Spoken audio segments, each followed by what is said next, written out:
know the time until the clock. You might think sleep paralysis is simply a bad dream, and I used to believe that too.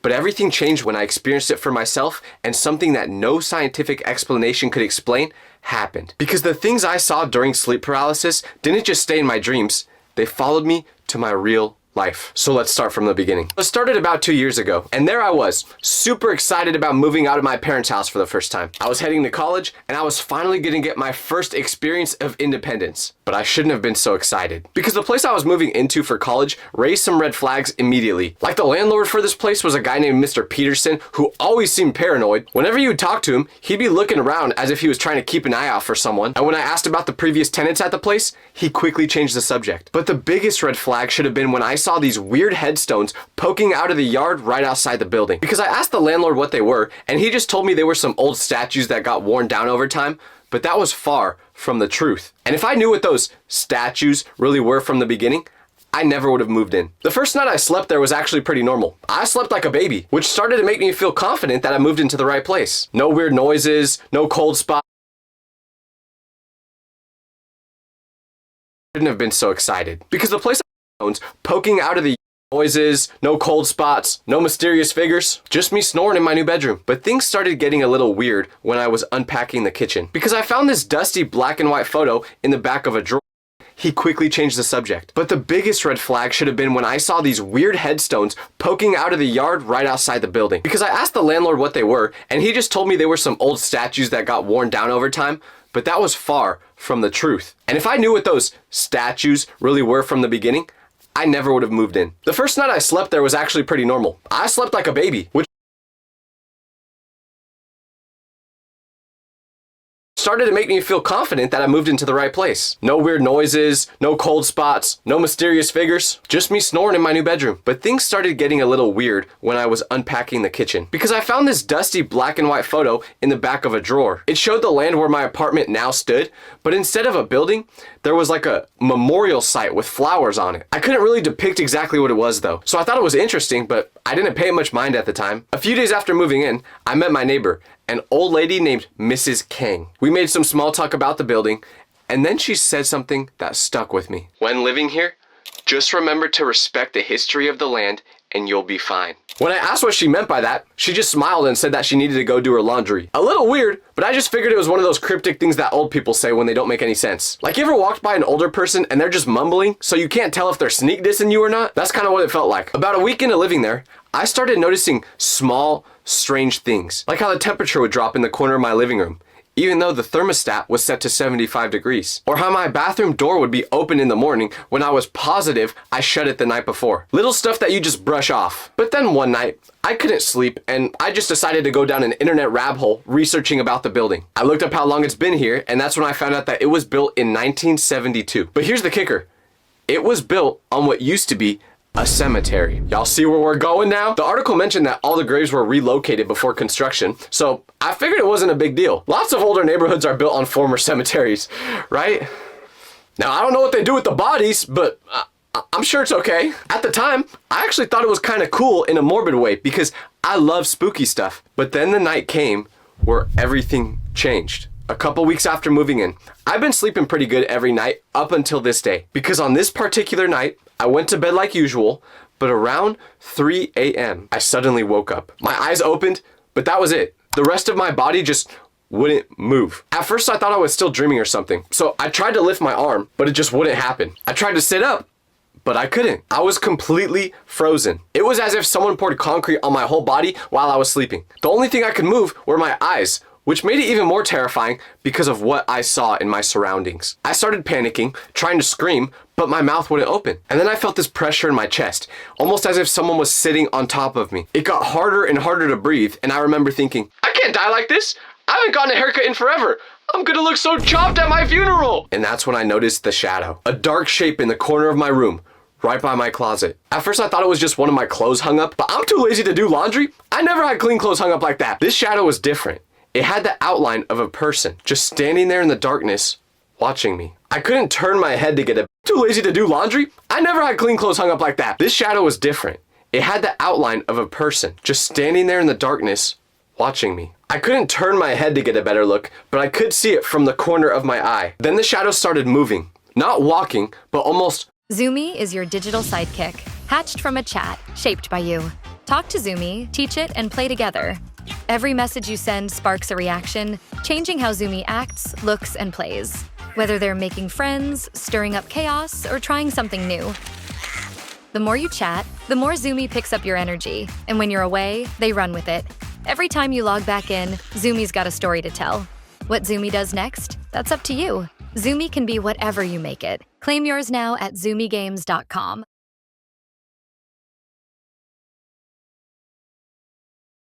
Gliding across the room, and it got closer and closer to my bed. It was going super slowly, and my heart was racing. Felt like it was going to explode. I was still screaming in my head, but nothing was coming out of my mouth. The shadow got closer and closer until suddenly it was at the foot of my bed. This dark, human-shaped mass just standing there. I squeezed my eyes shut because I couldn't handle looking at it anymore. And when I opened my eyes again, I could move. Just like that, the nightmare was over. So I sat up gasping for air, turning on every light I could reach. The shadow was gone, so I checked the time, and it was around 3:30 a.m. I didn't go back to sleep that night. Just sat in bed with all the lights on, scrolling through the internet trying to figure out what just happened to me. And that's when I found some articles about sleep paralysis. According to what I read, sleep paralysis happens when your brain wakes up before your body does. Your body stays in sleep mode, so you're basically paralyzed, even though your mind is conscious of what's going on around you. The pressure on the chest, the feeling of being watched, even the shadowy figures that I saw, all symptoms of sleep paralysis. So I was sure this is what I was going through, but little did I know,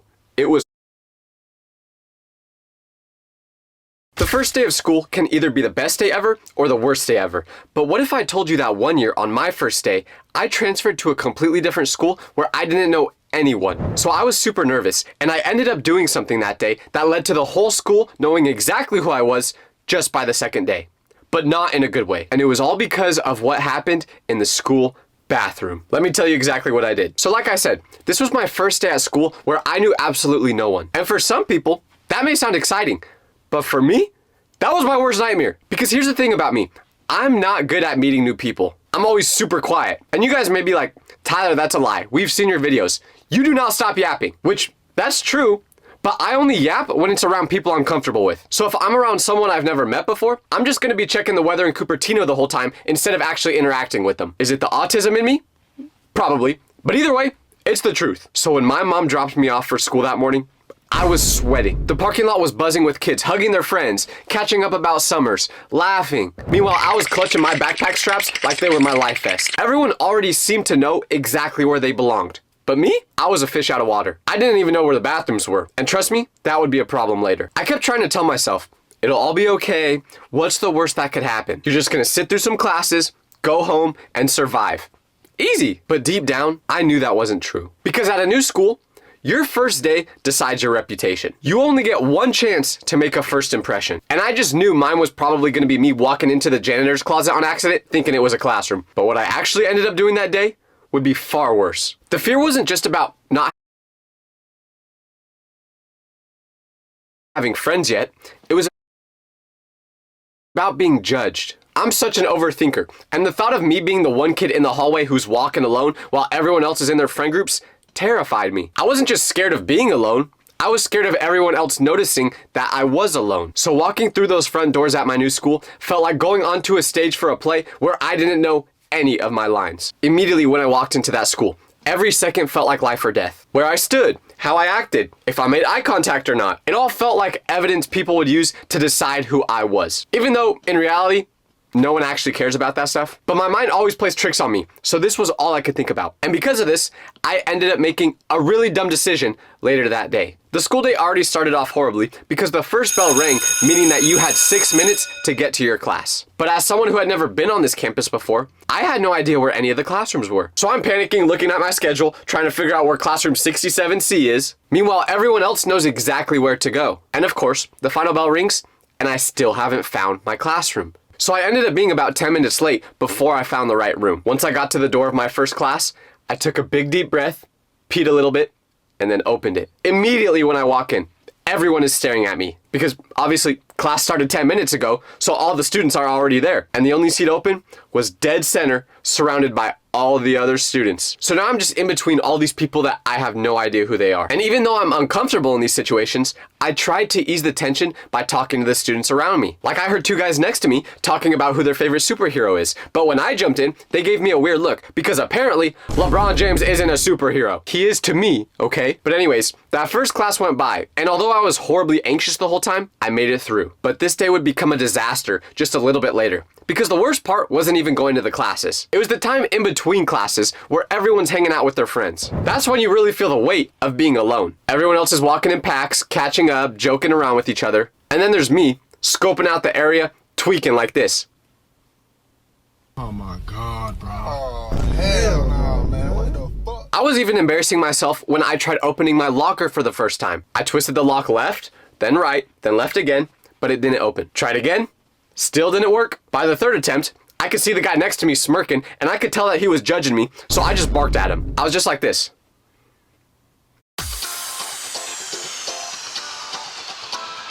Tinker Skin Editor makes it easy for you to customize your player's skin into pretty much anything you want. You can isolate body parts, paint on a second layer, and even use various tools to turn your player into a panda.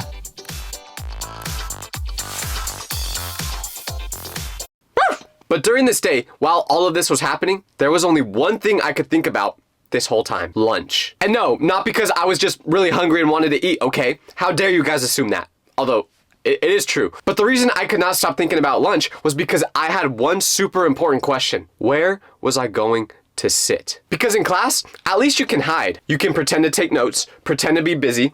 But in the cafeteria, you have to pick a spot. Either sit down at a table by yourself, looking like the dude who has no friends, which I was, or go to a table where other people are sitting and try to make friends with them. But like I said, I don't have friendship, Riz, so that option seemed too scary. As I sat through my last class before lunch, my stomach was twisting.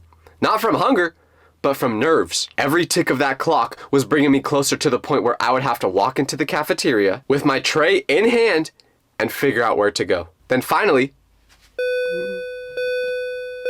everyone runs out trying to be the first person to lunch. I followed the crowd because I literally did not know where the cafeteria was, and eventually, I arrive inside it. I'm standing at the entrance with my lunch bag, looking out at what feels like a battlefield. Every single table is already claimed with these tight friend groups that have formed over years of going to school with each other. You've got the popular kids. You've got the anime kids who do the Naruto run to get to lunch first. The theater kids doing the cup song with their chocolate milk. All right, picture this. I'm buying a hoodie online. I hit checkout, and what does it say? Full price. Do I look like the type of guy who pays full price? No, but I was about to. Until Cooper saved me. Cooper is basically a shopping sidekick. Their whole thing is smarter shoppers use Cooper. And they're right, because before this, I was a not so smart shopper. Instead of me Googling Nike promo code, please work, Cooper just runs all the coupons for me automatically. I sit back, it does the math, and suddenly, my total drops like magic. And here's the crazy part. It gives cash back at places I already shop. Walmart, Sephora, Macy's. Like imagine buying socks and your wallet literally tips you afterward. One time I was looking at sneakers for $120 and Cooper was like, hey, they're $30 cheaper across the street. It's basically a friend who politely roasts you for overpaying. So yeah, Cooper saves me money in 3 different ways. It's free, and now I brag about discounts like they're my greatest life achievements. Oh, you got promoted? Cool.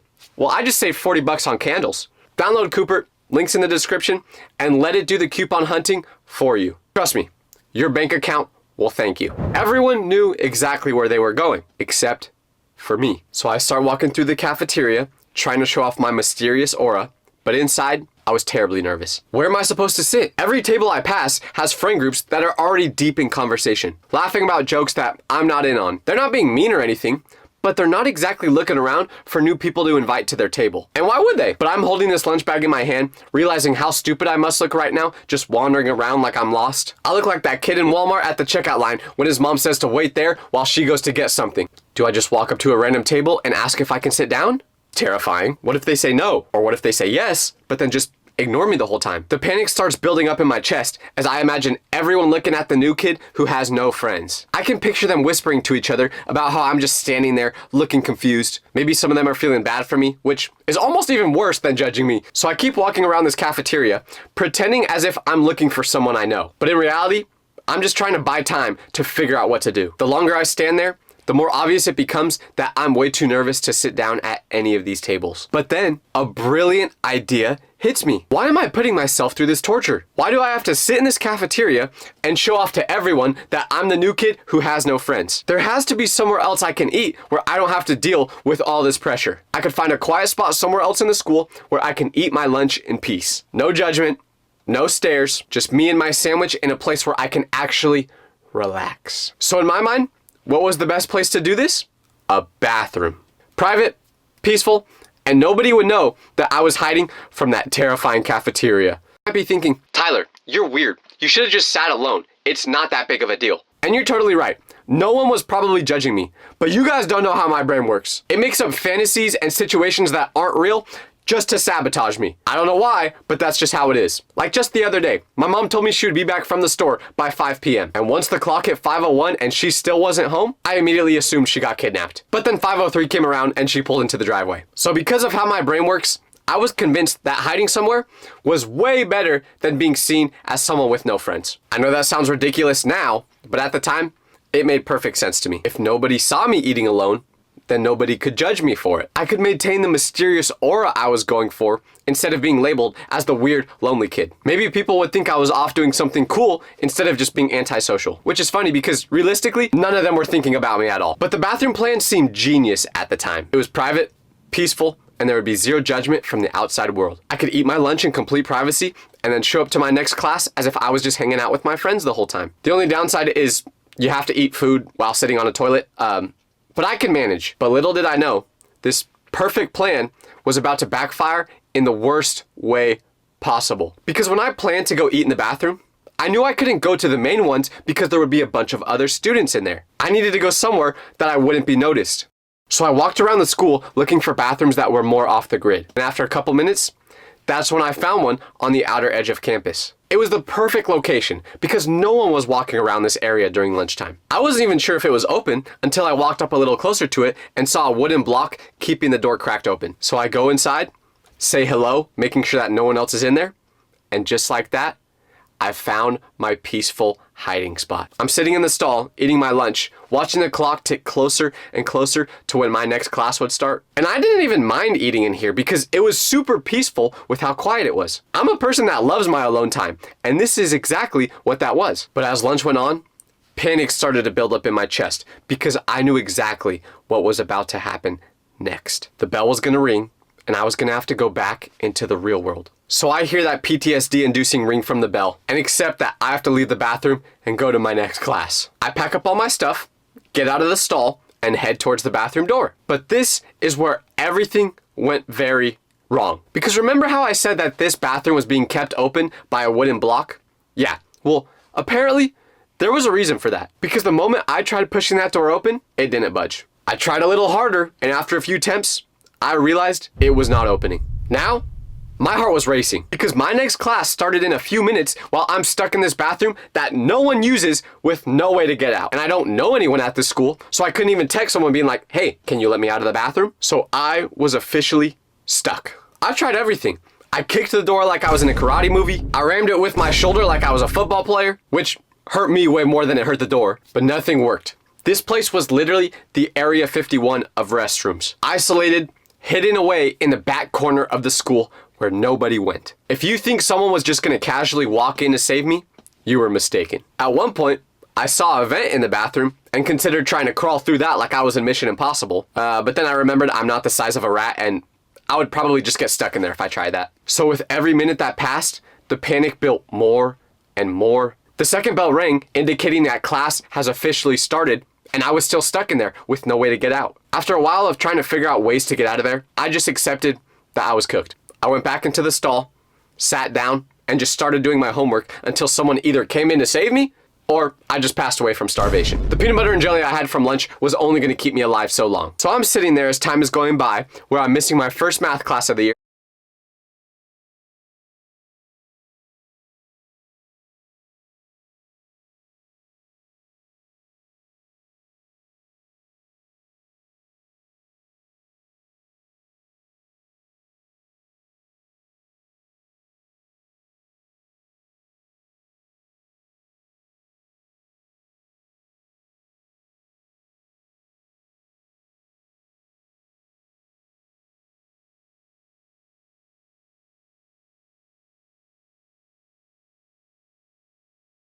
Watching you, watching you,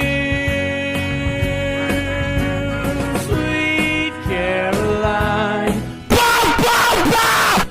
Watching you. Which, honestly, if there's one class I would want to miss, it's that one. Because I still don't know what the Pythagorean theorem is. But randomly, as I'm sitting there, I get a phone call from my mom. Now, when I saw who I was getting a call from, my heart immediately dropped. Because everyone knows if your mom calls you during school hours, something bad happened. Obviously, your mom knows you're in school and doesn't want to get you busted for using your phone while in class. So why in the world would she possibly be calling me at this time? Well, I was about to find out because I didn't want to answer considering the situation I was in, but I figured if she was calling during a time like this, it had to be important. So I go, "Hello, Mom?" Her voice was instantly mad. "Tyler, where are you right now?" I didn't really know how to answer that without sounding insane, so I just go, at school? But then she responds with, "Oh, really? Because I think you're lying." What? Why would you think that? "Oh, I don't know. Maybe because I just got a call from your school saying that you're absent from class." My heart sank because the school thought I was ditching. And of course they did, because from their perspective, I was nowhere to be found even though I went to my first couple of classes. So now, this was literally the worst case scenario. I start stuttering out, Mom, I swear I'm not ditching. Check my location. I'm at school." "Then why are you not in class right now?" "Yeah, about that, I got stuck in the bathroom." "What do you mean you got stuck in the bathroom?" "Well, you see, that's a tough question to answer because I walked into the bathroom, but when I tried walking out, the door was shut." "Okay, well, even if you were telling the truth, people go into the bathroom all the time.